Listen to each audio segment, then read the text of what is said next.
If you're struggling with a disorganized bathroom and feeling overwhelmed by the clutter, my KOALA organizing system works in any space and in any situation. And I'm going to use my KOALA organizing system to tackle my own slightly chaotic bathroom. So this is what I'm working with. Random stuff, expired products, duplicates, no structure, classic small bathroom chaos.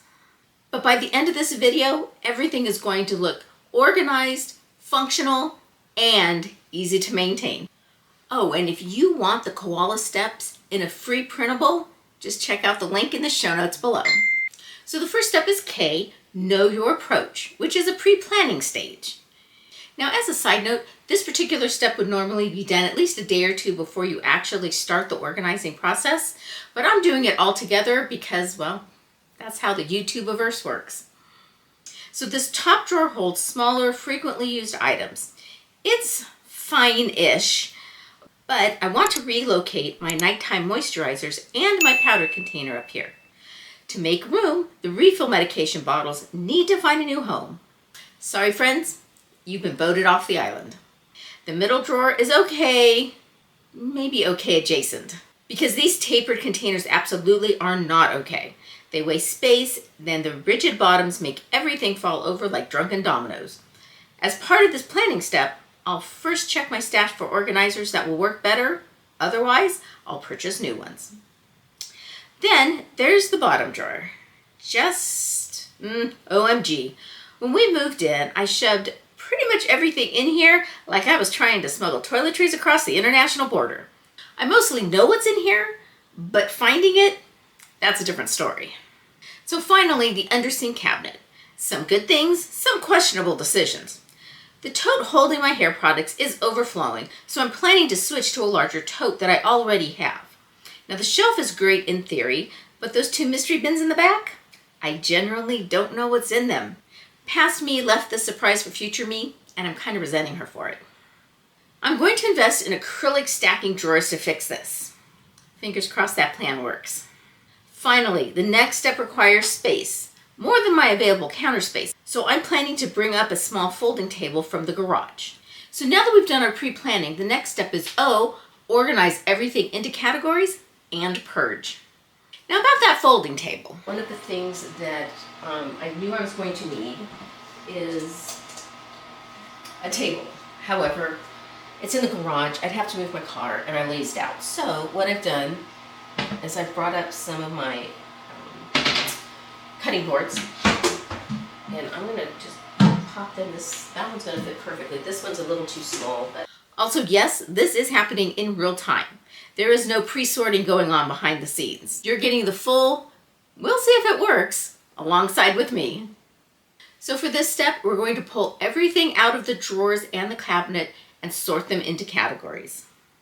Now you probably know the terms macro and micro organization styles, but I use a hybrid approach I created called macro-wisdom. It helps micro organizers stop getting stuck in tiny decisions, and it forces macro organizers to actually be able to find their stuff later. In both cases, the macro-wisdom approach creates a system that can be easily maintained. So my macro-wisdom categories are medications and first aid stuff, moisturizers and beauty products, makeup, and hair items.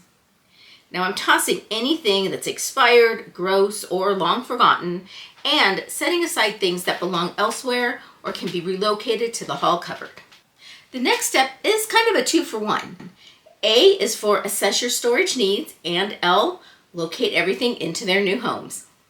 So now that everything is in macro categories, I can actually see what I really have and can better decide where it needs to go. Now because the top drawer is shallow but prime real estate, my smaller, frequently used items will go here, including my nighttime moisturizers. But the powder, yeah, it is not fitting. I'll report back on its final placement at the end of the video. For the middle drawer, I did not have anything in my stash that would work, so I picked up these organizers from Target for just $2, and they'll replace the taper containers I was using. Now, I wish I had bought more, but I have literally never seen them again. It's like they fell into a retail black hole or something. Anyway, one will hold my morning moisturizers and the other my nighttime cleansers. And yes, I know it's weird to have some of my nighttime products in one drawer and some in another, but honestly, that's the most efficient use of the space, and I'm all about efficiency. So with these new organizers, I can also fit my sunscreen in this drawer, very important, and the refill medications from that top drawer. Now for the bottom drawer, I plan to reuse the original 3 organizers. I'm going to use one for my backup moisturizers and makeup, one for razors and tools, and one for hair accessories. Except I've got way more backup moisturizers and makeup than I thought. So I will find somewhere else for the hair stuff and separate my makeup from my moisturizers. This is a perfect example about how sometimes your plans that you make in that case step might need to be changed. That little gap space between the bins and the side of the drawer are perfect for my facial packs. So now, under the sink cabinet. The shelf wasn't disgusting, but I did give it a wipe because that's what you do in this step, and I'm a responsible adult. This also is where you would add shelf liner, and while I did have plans to do so, I scrapped the idea. For now, anyway. I may regret this thought. Do I want to do this right now or not? Here's why I'm hesitating. This is terrible, but I'm going to have to cut them. And I don't want to get up to get a pair of scissors, so I'm not doing this.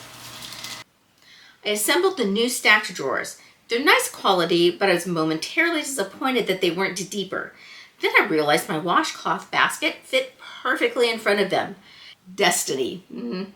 Or so I thought. Because I quickly realized that this configuration left no room for my makeup organizer, and I absolutely do not want it living on the counter. Cloths here, and then a little rack shelf thingy, and then my makeup on top of it. But then that's a lot of stuff I've got to move out of the way to get to these drawers here. So I put the makeup in front of the drawers and decided to get creative with the washcloths later. So I used one drawer of the acrylic bin for hair products and accessories, leaving one drawer open. I briefly considered putting my larger items in it and also my washcloths, but in the end I decided to split my hair products and accessories between the 2 drawers, relocating some of the products from my overflowing tote. This ended up being a pretty genius strategy because it turns out that that larger tote that I was going to use wouldn't have fit anyway. Changing the order of the drawers let me fit the washcloth basket on top. Crisis averted.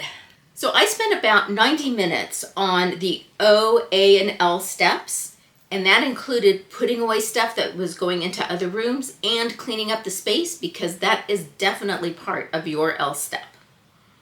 The final A is admire your work and check it off of your to-do list.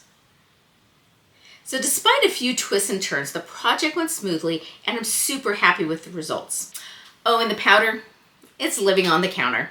Definitely not my first choice, but sometimes the counter wins.